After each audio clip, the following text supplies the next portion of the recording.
Selamat berjumpa kembali di dalam layanan audio Sahabat Seperjalanan. Hari ini adalah hari Selasa 2 Februari 2021. Tema renungan dan saat teduh kita dengan judul Trust and Hope. Percaya dan berharap, Trust and Hope. Firman Tuhan terambil dalam Mazmur 42 ayat yang kelima. Demikian bunyi firman Allah. Mengapa engkau tertekan, hai jiwaku, dan gelisah di dalam diriku? Berharaplah kepada Allah, karena aku bersyukur lagi untuknya, penolongku dan Allahku. Mari kita berdoa.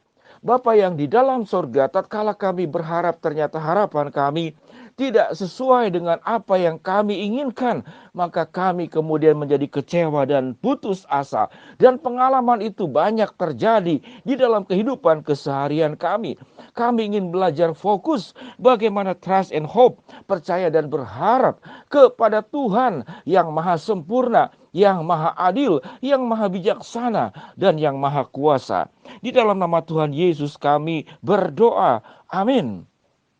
Sahabat-sahabat seperjalanan yang dikasihi Tuhan, kita memahami kita hidup tidak sendiri dan kita membutuhkan pihak lain untuk melengkapi kehidupan kita di dalam mencapai harapan-harapan yang kita goreskan, yang kita tuliskan, yang kita nyatakan, baik kepada dirimu sendiri, baik kepada orang terdekatmu, dan juga kepada Allah.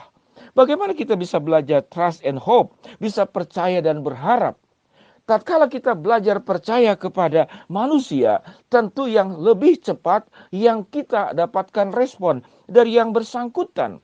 Tatkala kita terus belajar melihat dan percaya kepada apa-apa yang ada di sekitar kita, seringkali kita melupakan Allah, seringkali kita mengabaikan Tuhan yang selalu siap sedia untuk menjadi penolong dan menjadi pemerhatimu, penjagamu. Dan waktu engkau berharap kepada Allah, Allah tidak pernah mengecewakan kita. Mari kita akan melihat mengapa orang berharap kepada manusia. Seperti yang saya katakan tadi, karena manusia itu terlihat lebih mudah diakses, itu dalam pikiran kita. Lebih mudah merespon, itu yang kita rasakan.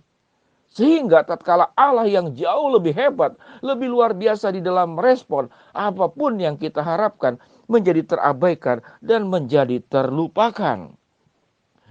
Tatkala kita berharap dan percaya kepada manusia, mengapa seringkali mengalami kekecewaan? Yang pertama, karena manusia itu setiap pribadi memiliki kepentingannya masing-masing. Sehingga jarang sekali terjadi di dalam sebuah relasi tatkala kita percaya dan berharap, itu adalah relasi yang di dalam ketulusan, relasi yang tanpa kepentingan. Karena setiap manusia terlahir dan berjuang dalam hidup ini dengan segala kepentingan-kepentingannya. Tatkala dua kepentingan itu kemudian berhubungan, saling connect, dan sama kepentingannya, maka akan terjadi transaksi hubungan. Tatkala transaksi hubungan ini dan kepentingan itu kemudian tidak memenuhi harapan satu pihak ataupun dua belah pihak, maka relasi kemudian itu menjadi bubar. Ini relasi yang sangat wajar, saling menguntungkan dan tidak saling merugikan. Namun tatkala kemudian kita percaya dan berharap di dalam membangun relasi dengan orang-orang yang hanya memikirkan kepentingannya, maka dia akan mendekati kita dengan cara pendekatan bagaimana? Agar kepentingannya itu terfasilitasi, dipenuhi oleh dirimu, maka dia seakan-akan membangun sebuah hubungan itu memang yang lebih utama itu membangun untuk kepentingan dirimu sendiri. Bagaimana kita melihat tatkala orang berpacaran sebelum menikah? Nampak dia seperti malaikat. Dia mendekati engkau. Dia memberikan semua yang terbaik untuk dirimu. Mengapa? Karena ada kepentingan. Dia akan dapatkan sesuatu dari dirimu. Sehingga tidak heran sesuatu yang indah. Sesuatu yang begitu luar biasa romantisnya di dalam relasi. Setelah berumah tangga kemudian memudar, menurun kualitasnya. Lalu kita berkata, kok dia berubah tidak sama seperti dulu? Sesungguhnya orang itu tidak mengalami perubahan. Dia sama, hanya engkau tidak mengetahui aslinya. Yang dikeluarkan pada saat pertemuan di awal adalah semua sesuatu yang indah sementara dalam rangka mendapatkan kepentingan-kepentingan dari dirinya yang didapatkan dari dirimu. Di dalam relasi bisnis juga sama, di dalam jual beli. Istri saya beberapa hari yang lalu tertipu oleh sebuah bisnis online. Bagaimana? Istri saya membeli itu baju Imlek untuk anak saya yang paling bungsu, yang wanita. Dengan harga 300.000 sekian dan sudah ditransfer. Selidik punya selidik, singkat cerita ternyata itu penipuan. Setelah diteliti ternyata sudah banyak korban. Lalu beberapa orang yang jadi korban itu melaporkan kepada pihak yang terkait. Lalu apa yang terjadi? Pelaporan-pelaporan itu apakah kemudian dilanjutkan, diselesaikan? Tentu saya percaya polisi dengan segala kemampuan yang ada mencoba untuk menangkap orang yang penipuan tersebut. Yang terjadi apa? Yang terjadi kecewa itu baru 300.000 lebih. Bagaimana kalau sahabat seperjalanan yang kemudian tertipu seharga rumah, sebidang tanah, ratusan juta, miliaran rupiah? Itu sakitnya di mana? Sakitnya tuh di sini. Kecewa luar biasa karena saudara percaya dan berharap kepada siapa? Kepada manusia yang tak demi kepentingan pribadinya. Maka dia memberikan harapan-harapan palsu, dia memberikan janji-janji yang luar biasa, dia memberikan sesuatu yang begitu manis, madu yang diberikan kepada kita. Lalu yang terjadi setelah kemudian aslinya keluar, kita mengalami kekecewaan. Sahabat seperjalanan yang dikasihi Tuhan, sehingga kita sungguh perlu mengandalkan harap kita dan percaya kita kepada Allah yang akan menolong kita. Tentu pada akhirnya kita akan berelasi dengan manusia, kita akan berhubungan dengan manusia.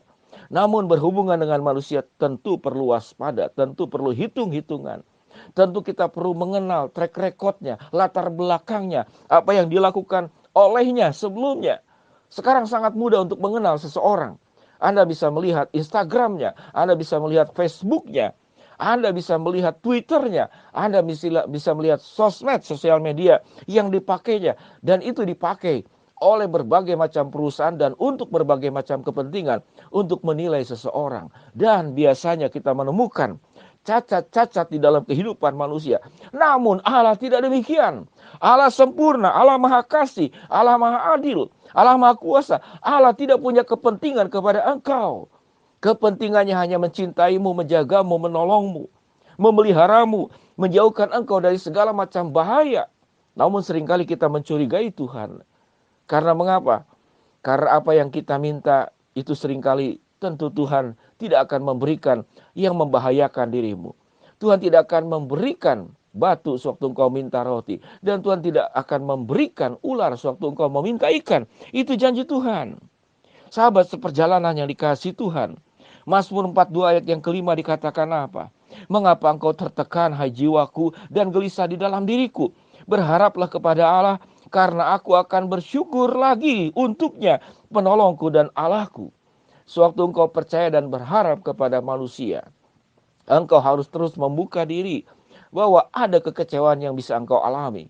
Namun sewaktu engkau berharap kepada Tuhan yang menolongmu, Tuhan akan menolongmu, memberikan yang terbaik di dalam setiap perjalanan hidupmu. Jangan salah berharap, jangan salah percaya.